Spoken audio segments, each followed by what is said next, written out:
সর্বপ্রথম আপনি এই পিকচারটা দেখুন। 5 বলে 14 রান করেছে, 2টা 6 মেরে, যার স্ট্রাইক রেট 280। তারপর আপনি এই ইনিংসটা দেখুন। 53 বলে 82 রান, 154 স্ট্রাইক রেট, 6টা 4 এবং 4টে 6। এইবার আপনি বলুন তো যে কোন ইনিংসটা আপনাকে ভালো লেগেছে, কোন ইনিংসটা আপনার কাছে সেরা? 53 বলে 82 রান ইয়া 5 বলে 14 রান, কোনটা আপনার কাছে সেরা? আপনি নিজেই এটা জাজ করুন।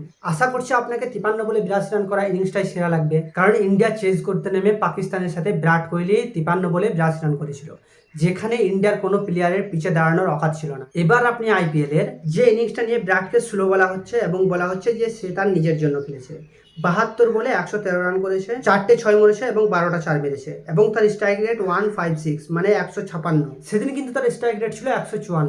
এবার আপনি বলুন যে বিরাটের কোন জায়গায় স্ট্রাইক রেটটা বেশি ছিল, এবং তখন তাকে নিয়ে ট্রোল করা হয়নি কেন, আজ তাকে নিয়ে ট্রোল করা হচ্ছে কেন?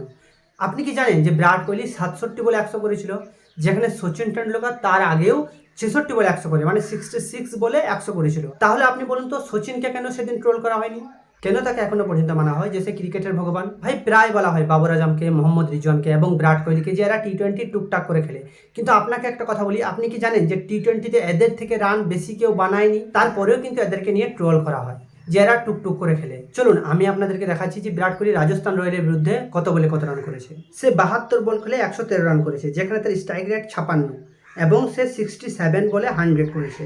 আপনাকে এটা সবসময় মেনে নিতে হবে যে 72 বলে 113 রান করেছে 156 স্ট্রাইক রেটে, কিন্তু তারপর ডুপ্লেসিস খেলেছে 33 বলে 44 রান, তার কিন্তু স্ট্রাইক রেট ছিল 133। ভাই 33টা বল খেলে তার স্ট্রাইক রেট 133।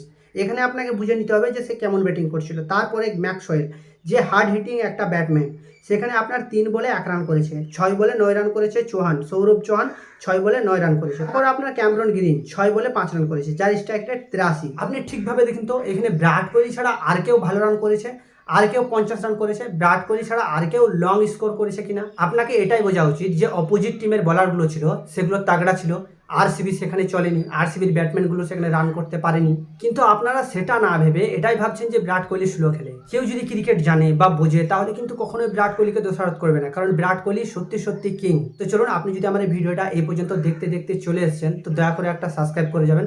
তো চলুন দেখা হচ্ছে পরের ভিডিওতে।